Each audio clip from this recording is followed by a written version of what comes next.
DDS International are Britain's leading experts in health and safety compliance, offering a comprehensive consultancy service. Our global reach brings the same high standard of service to businesses across the globe, and our local experts ensure you always stay legal.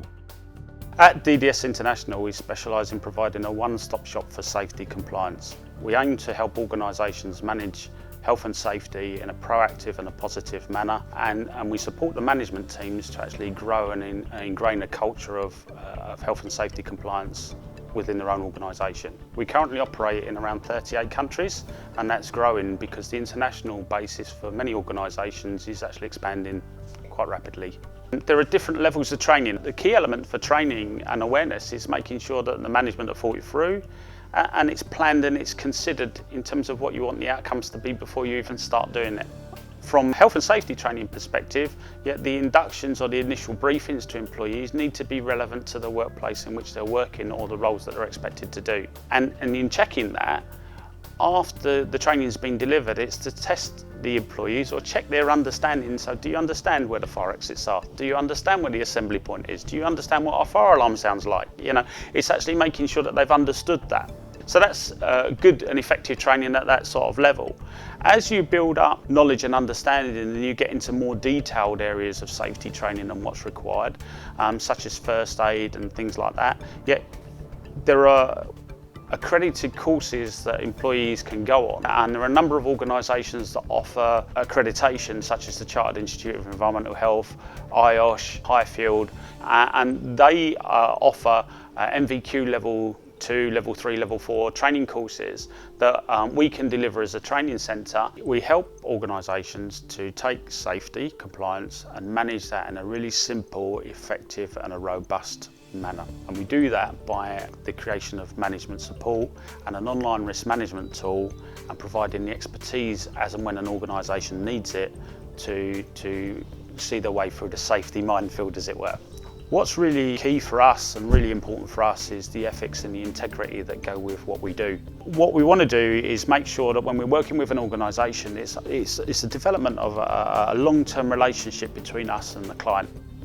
What we want to do is develop that proactive partnership, but where we're working with our clients to actually build a culture of compliance within their own organisation that doesn't build a culture of dependence on DDS. So the ethical part from a DDS perspective and the integrity of what we do is really, really important.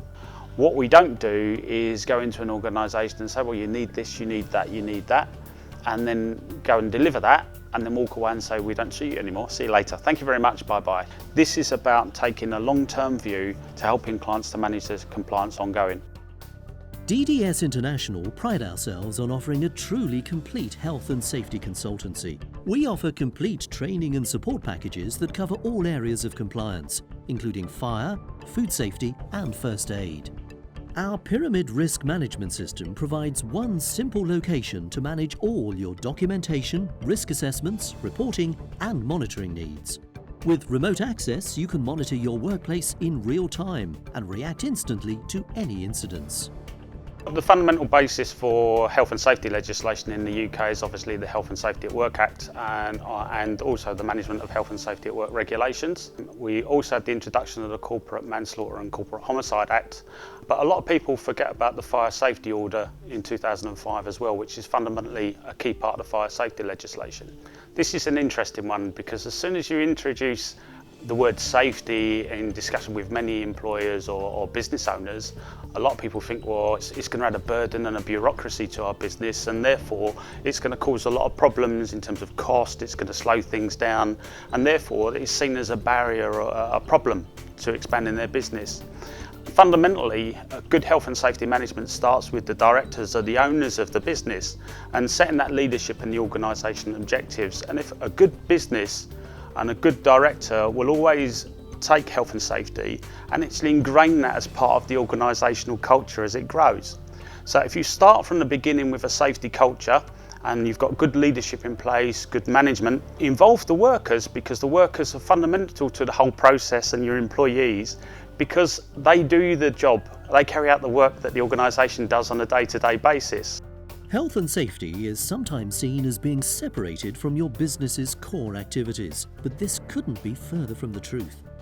A culture of safety makes a direct contribution to your bottom line because a safe workplace is always more productive.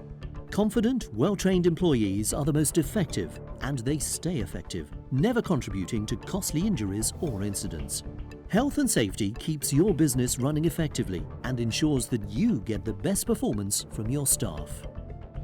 From an ethical point of view and an integrity point of view, what we do at DDS is really important. So besides having the organisation independently accredited to various standards, all of our consultants and our team members that are operating in this area must be experts or in their own field, or must have received the appropriate level of training that's commensurate with their role to make them competent to discharge their duties. Within that sort of framework, every member of my team has a personal development plan. And as part of that, then their personal development plan will require them to attend courses and ongoing continual professional development in the areas for which they specialise. If we've got a good safety management system in place and an organisation's got a good safety management system in place, it needs to be able to be operated by the people at the grassroots level that are actually doing the job. So it can't fall over and break at that level. And likewise, it needs to be really a real-time system. So it needs to be effective at actually flagging issues to senior management as and when there's a problem and providing compliance reports when it's needed.